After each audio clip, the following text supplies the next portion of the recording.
केज तालुक्यातील मांजरा नदी पुलावरील रस्ता हा अतिशय खराब म्हणजे जवळजवळ जीवघेणा झाल्यामुळं केज विकास संघर्ष समिती गेली 2 ते 3 वर्षापासून या रस्त्यासाठी पाठपुरावा करत आहे।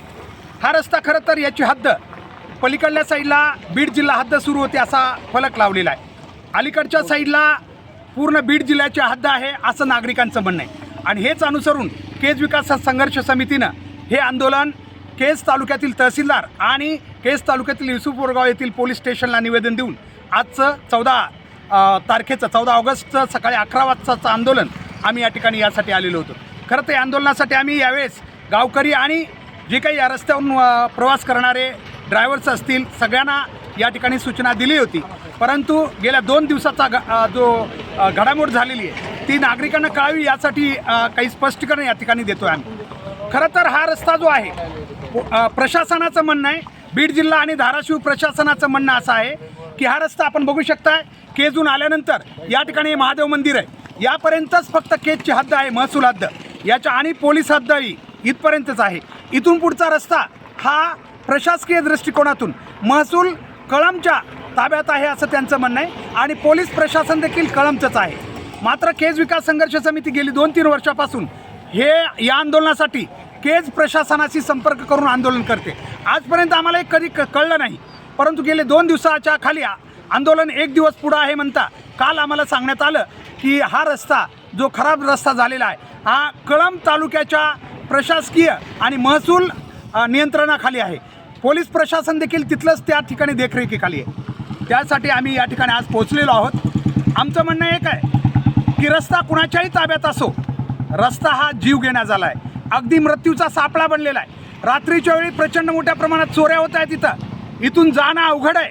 अशा वेळी प्रशासनानं दखल घेणं खूप गरजेचं आहे। जेव्हा जेव्हा समिती आंदोलन करते तेव्हा फक्त डागडुजी केली जाते, रस्ते तात्पुरते भरले जातात, ते कायमचे भरले जात नाही आणि मग पुन्हा 10 दिवसानं हा प्रॉब्लेम क्रिएट होतोय।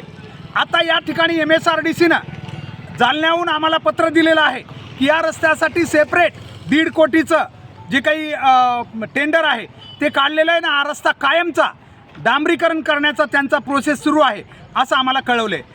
आमची आंदोलन करणं धंदा नाही आहे, आम्हाला इथं प्रत्येक वेळेस यायला आम्हालाही घर संसार आहे, आम्हाला आवश्यकता वाटत नाही आहे, परंतु ज्या पद्धतीनं आमच्या तालुक्यातील हद्दीत जर ही परिस्थिती असेल म्हणून आम्ही हे आंदोलन करतोय हे प्रशासनानं लक्षात घ्यावं। नाहीतरी कुठलीही आंदोलनं जनआंदोलनं ही फक्त समस्या दाखवू शकतात, ती सोडवू शकत नसतात, प्रशासनानंच ते सोडवायचं असतं। आता आपण आणखी एक गोष्ट लक्षात घेऊया, हा पूल जो आहे किंवा ही आमच्यावर वेळ का आली, हा रस्ता खराब आहे, पूल झाला नाही, पूल न होण्याचं कारण हे आहे हे काम मेगा कंपनीकडे गेलं होतं। मी स्पष्टीकरण मुद्दाम जे जागरूक नागरिक आहेत त्यांच्यासाठी हे देतोय।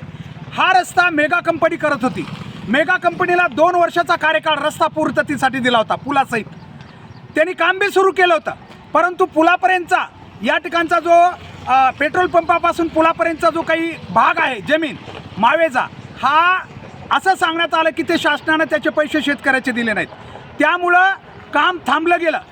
मेगा कंपनी विनंती करत गेली शासनाकडं लवकरात लवकर आम्हाला रस्ता रिकामा करून द्या, त्यांनी दिलं नाही।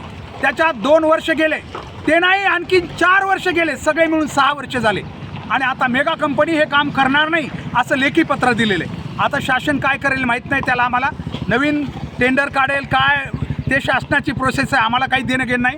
आम्हाला फक्त आता जो पर्यायी रस्ता आहे तो आम्हाला म्हटल्याप्रमाणे 1.5 महिन्यामध्ये येत्या हे टेंडर करून डांबरीकरण पक्का रस्ता करून आम्हाला वाहतुकीसाठी उपलब्ध करून द्यावा, ही मागणी घेऊन केज विकास संघर्ष समिती या ठिकाणी आलेली आहे। दोन्ही तालुक्याचे पोलीस प्रशासन इथं आलेले आहेत, कारण हा वादग्रस्त सरहद्द आहे असं आम्ही म्हणूया नागरिक, कारण आम्हालाच माहीत नाही नेमकी हद्द कुठपर्यंत आहे। लवकरच प्रशासनानं हेवी जाहीर करावं, कारण नेहमीचा हा प्रॉब्लेम येणार आहे।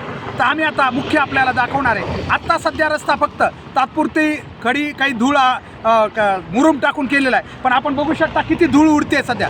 मागं सर थोडंसं बघितलं तरी धूळ सगळी उडते मागच्या बाजूला, म्हणजे हा रस्ता कायमच्या नागरिकासाठी राहील असं आम्हाला वाटत नाही। म्हणून आम्ही विनंती करायला आलो प्रशासनाला की खरं तर याच वेळेचं आंदोलन आम्ही प्रखर करणार होतो, या ठिकाणच्या ड्रायव्हर्स किंवा सगळ्यांना बोलून करणार होतो, परंतु इथली परिस्थिती पाहता आम्ही पुन्हा एकदा, कारण आमचा अट्टाहास हा नाही आहे की जनतेला वेठीस धरणं, मात्र शेवटचा पर्याय म्हणून आम्हाला रस्त्यावर यावं लागतं आहे. रस्ता खूप गंभीर झालेला आहे. त्यामुळं आम्ही पुन्हा एकदा प्रशासनाला विनंती करतो. त्याने आम्हाला लिखित दिलेलं आहे, 1.5 महिन्याची मुदत पुन्हा एकदा दिलेली आहे. शेवटी आम्ही तेच करू शकतो. आमच्या हाती तेच आहे.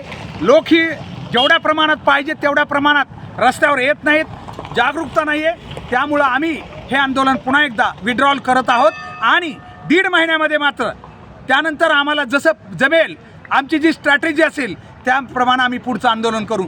मात्र मांजरा नदी जे केज आणि कळंबच्या सरहद्दीवर आहे, तिच्यावरच्या पुलाच्या जवळचा हा रस्ता ताबडतोब प्रशासनानं व्यवस्थित करून द्यावा. कारण हा कायदा सुव्यवस्थेचा गंभीर प्रश्न आहे. अक्षरशः आपण ज्याला म्हणतो लोक मरतायत अपघातानं, ते खरं तर खुण्याचा खरं तर गुन्हा संबंधित यंत्रणेवर दाखल होण्या इतपत ही गंभीर स्थिती आहे. म्हणून मी माझे सहकारी नासेर मुंडे असतील, शेषराव घोरपडे असतील आणि इतर सहकार्यासोबत यावेळी पुन्हा एकदा हे आंदोलन या ठिकाणी आंदोलनस्थळी येऊन केवळ आणि केवळ प्रशासनानं दिलेल्या लेखी आश्वासनामुळं स्थगित करत आहोत. मात्र जर नाही 1.5 महिन्यात पुढच्या हा रस्ता डांबरीकरण झाला तर आम्ही नक्कीच पुन्हा एकदा मोठ्या संख्येनं यासाठी येऊ. आणि आमची लोकप्रतिनिधींना विनंती आहे, श्रेय जरूर घ्या, परंतु किमान हे काम करण्यासाठी लवकर हातभार लावा, एवढीच विनंती.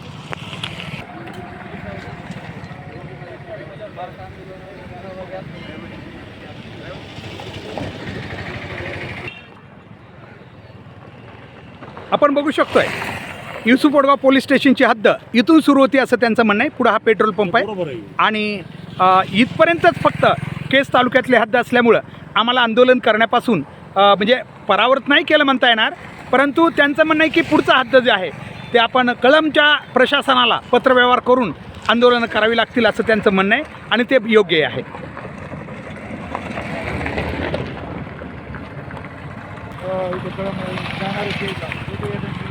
सध्या आपण बघू शकता तरी खड्डे बुजलेले आहेत तात्पुरते, परंतु आमचं म्हणणं आहे की एका पावसानं हे सगळे खड्डे निघून जाण्याची शक्यता आहे. त्यामुळे आम्ही हा पाठपुरावा सतत करतोय, बाकी काही नाही. यापूर्वी खड्डे मोठे होते, तात्पुरते खड्डे बुजवलेत हे ठीक आहे, परंतु हे कायमचे प्रवासासाठी अनुकूल राहतील असं समितीला वाटत नाही आहे.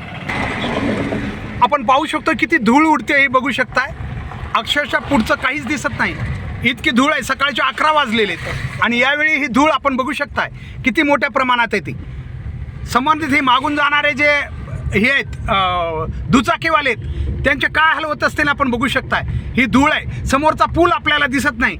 याच्यावरून आपण बघू शकताय की हा रस्ता किती सध्या फक्त खड्डे थोडे बुजलेले आहेत, मात्र यामुळे जी धूळ उडालेली आहे ती अतिशय घातक आहे. या ठिकाणी अपघात आणि बाकी याला आपण बघू शकता किती भयान स्थिती त्यातली.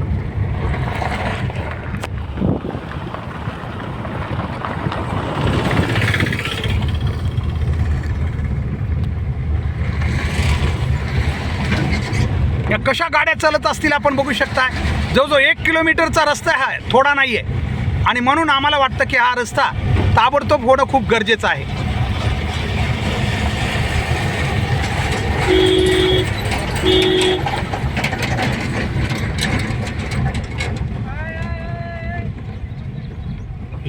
आपण पाहू शकतो हा रस्ता इथपर्यंतच हा पूल झालेला आहे. मधल्या पुलाचं काम झालं आहे, फक्त मेन पुलाचं काम झालं आहे. मात्र दोन्ही करून जो पूल आता जॉईंट करायचा आहे, भरायचा आहे, तो मात्र अद्याप झालेला नाही आपण बघू शकताय.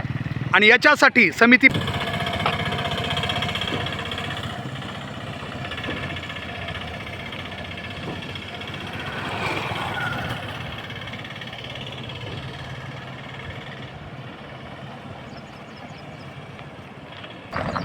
ही अवस्था या रस्त्याची बघू शकता. मोठी वाहनं जर गेली तर हा रस्ता पूर्णपणे धुळीनं, समोरच्या वाहन चालकाला काहीच दिसत नाही आहे.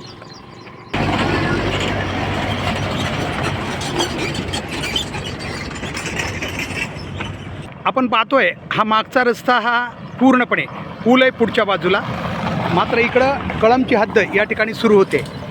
तरी देखील प्रशासनाचा हा गोंधळ काय आपल्याला कळत नाही. कारण इथं आपण जर बघितलं हे पार आम्ही आता पूर्ण रस्ता पार करून आलेलो आहे आणि या ठिकाणी आम्हाला बोर्ड आहे की हा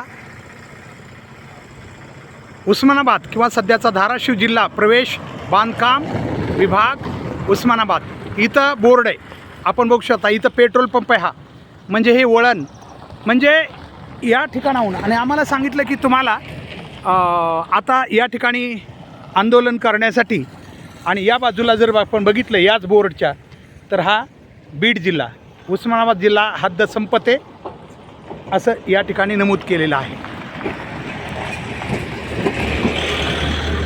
आपण बघू शकता की उस्मानाबाद जिल्हा हद्द संपते असं या ठिकाणी लिहिलेलं आहे. तरी देखील प्रशासनाचा असा म्हणणं आहे की, आणि वर बी लिहिलं आहे आपण बघू शकता सुस्वागतम. आपण जर व्यवस्थित बघितलं वरचा हा बोर्ड, तर हा सुस्वागतमचा बोर्ड अंबेजोगाईनं या ठिकाणी लिहिलेला आहे. अंबाजोगाई